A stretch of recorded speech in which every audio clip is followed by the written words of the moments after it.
What's good, gang? It's OG back with another video. Schmidio.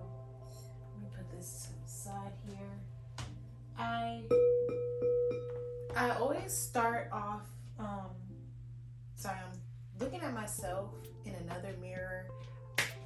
If you can't tell, the camera quality is way better. The sound should be way better. All that should be way better because, yeah, I got a new camera. Not a new camera. I got a new phone with the better camera. I have a whole camera that I can use to record videos, but it's just too much work for me, and it's a lot easier to record on my phone. So I got a new phone so that my camera quality could be better. So I'm hoping you notice that. But I'm also like peeking at myself in this other mirror to make sure that I'm just sitting right. I'm not sitting all the way on my bed because I have my day clothes on and I don't do that. Anyway, enough with the explanations. I'm back with another video. This video is just an update in regards to where I've been. I'm not going to apologize for going ghost because a large part of my healing journey is just learning how to move at my own pace. A large part of my healing journey is just reminding myself to find that balance to give myself what I need. So, although I committed to doing weekly videos, the way my life is set up, it's not really conducive. I will still continue to try my best, but at this point, you get what I give. Because I don't like to give anything that doesn't have substance. And for the last couple weeks, I just haven't had anything to give to you guys. Because honestly, I've been navigating depression, and I wasn't really admitting to the fact that I was navigating depression because my platform is about being open about mental health, but also healing mental health through spirituality in a way. I'm all for a therapist. I'm all for labeling yourself if that's what you need, but I'm also for healing so that you don't become a victim to mental health issues such as anxiety, depression, PTSD. I'm not a licensed therapist, so I don't have the green light to say certain things in regards to mental health. I can only speak on myself. And I can say that somebody who is diagnosed with severe depression, who is suicidal, who successfully got herself off of medicine, I think I know a little bit about what I'm talking about. You feel me? Okay, so that's just my disclaimer when I speak on things. But anyway, I've been navigating some depression just due to, how do I want to say this? Just coming to my reality. If you guys pay attention to past videos, I speak openly and candidly about my childhood, how I grew up, and what I'm healing from. And one of those things is just my traumatic childhood. Me not having parents. Like, I had parents, yes, but I didn't have emotionally available parents.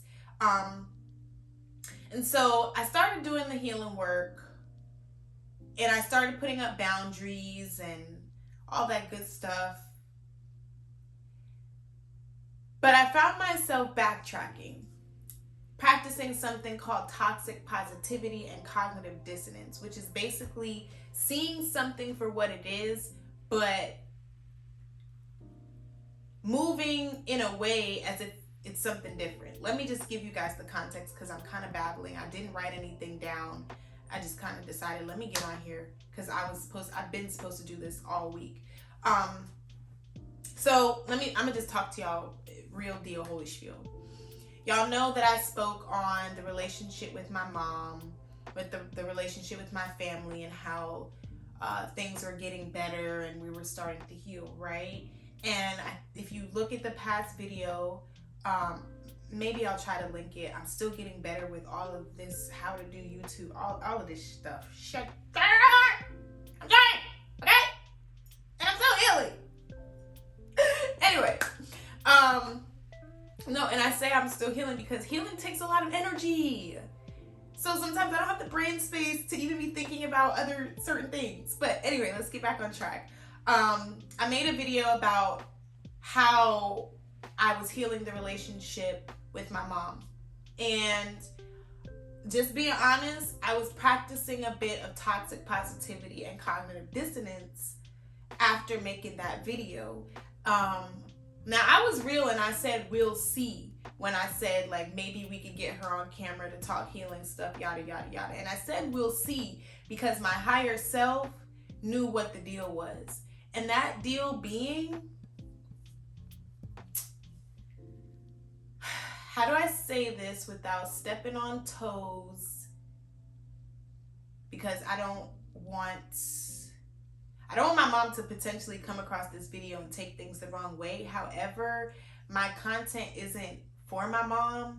My content is for other people dealing with these similar issues, and just showing them how to navigate that. So I'm just trying to work on not speaking out of trauma and just speaking based off of what I know.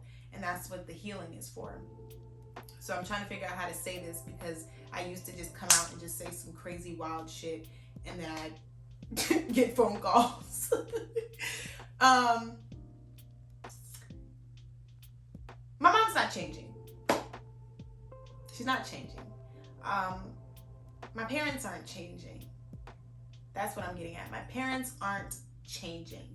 The person who has to continue to change and continue to heal is me. And I guess that's why I've been that's why I've been dealing with some depression, because I had to face that reality. My inner child got super excited when I finally got to talk to my mom. And I went to go see her and it seemed like things were getting better. But things quickly went right back to normal. And that normal just being my parents not being emotionally available. I'm not putting everything on my mom. My mom is just the one that I feel the most emotional impact. I think that I've learned to shut out the daddy issues. That's a whole nother video. That's my favorite thing to say. But I think I've learned how to shut out the daddy issues because I didn't have my dad in my life my entire life. I met my dad my senior year of college. So I've learned to just block that out. So that's still some work that I have to do. So I'll talk to you guys as I do that work more.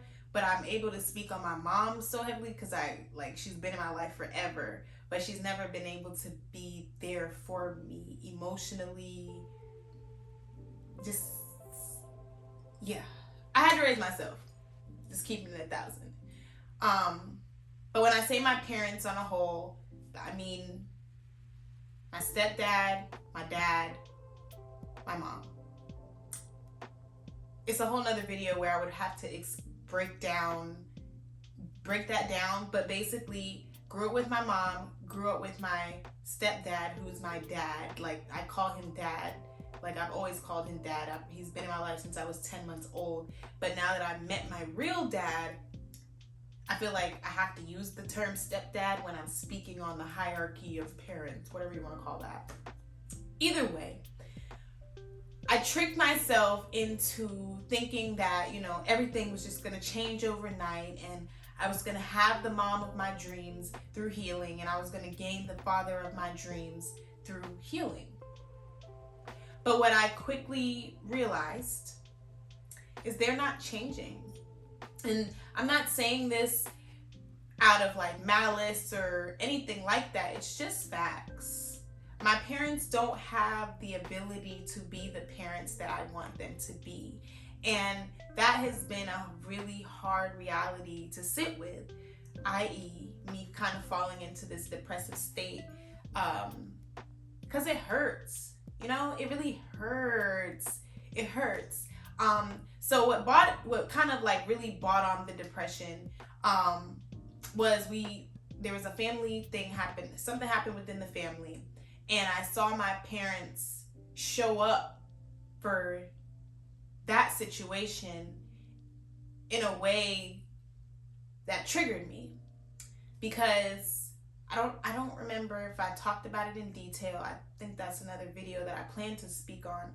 But I dealt with suicide, and when I was dealing with suicide and suicidal ideation, I didn't have my parents to be there for me. They didn't express any interest in being there for me. They didn't come to the hospital when I was in the hospital.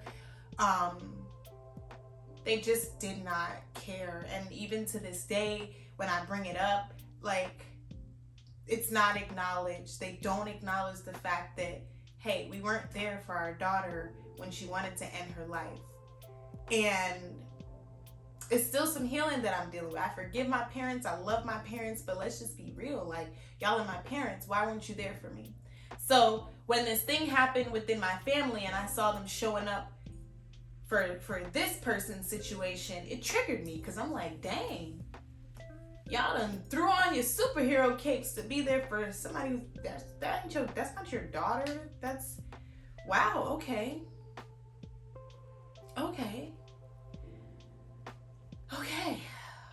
And I really had to breathe through it, because like I was in tears, because it hurts.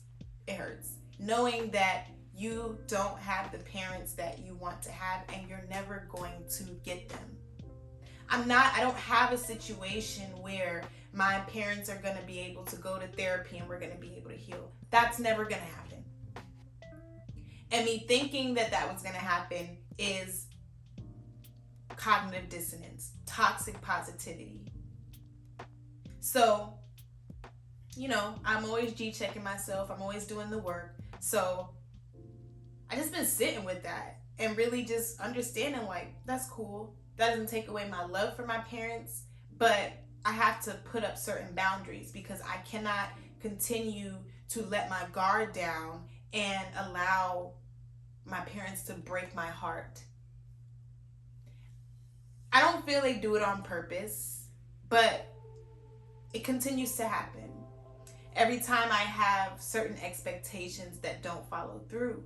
My parents have never seen my space. My mom has been here once, and that's probably going to be the last time she comes, unless I drag her here or somebody else drags her here. My dad, he's only been here once. Probably won't happen again, unless I force the issue or just push. And my stepdad's never been here, and that's my dad. I'm only saying stepdad to explain the hierarchy of my parents. So yeah, I really hope that makes sense. But point is, like, they have no interest in coming to my space. They have no interest in spending time with me. They have no interest in having a healthy relationship with me. And I've known that for a while, but when we started talking again, they promised me that they were gonna come to me. And when they didn't fulfill that promise, yeah, I just started getting triggered. So then the other situation with the family member happened, and I saw them throw their cape on, and I'm just like, yeah, y'all really just are not the parents that I need. But I'm 27 years old, so I cannot sit here and continue to cry, my parents are not my parents, they're not the parents I need. Like, I can't do that anymore. So through therapy and real soul alchemy, I've learned and will continue to learn to parent myself, to give my inner child the things that she needs. That self-love that love that I've never gotten from any parent, all three of them, I have to give that to myself. And through doing the work, paying attention to myself and how my upbringing has affected me, and really seeing how that lack of love and emotional availability from my parents has affected me as an adult. Like, I realized I don't care for myself the way that I think I do. I don't put myself first the way that I think I do. I don't love myself the way that I think I do. Okay, I can do face masks. Okay, I meditate. Okay, I live this holistic lifestyle. But I still people please. I still put others before myself. I'm understanding the importance of shit, small, like, to y'all it's small stuff, but to me it's major stuff. Like scheduling dentist appointments. I didn't grow up going to the dentist. Like, I was neglected. So I didn't grow up going to the dentist. I didn't grow up going to the doctor. And so I took on this holistic lifestyle to kind of not face the fact that I don't even prioritize real self-care. So coming to these realizations has been really hard. I'm feeling this lump in my throat. Because that's the healing that I've been doing, and it takes a lot of energy to come to those conclusions, to understand that you're not even a functioning adult, and you've been allowing, or I've been saying you because this is what I do to myself when I do the mirror talk, but I'm not a fully functioning adult, and I have been allowing the lack of love from my parents to subconsciously run my life.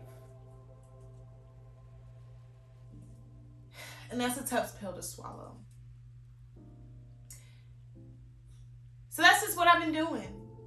I've been doing the healing. I've been facing myself. I've been booking these appointments. I've been putting myself first. I've been upholding boundaries. I've been telling people, no, hell no. I just been doing the work.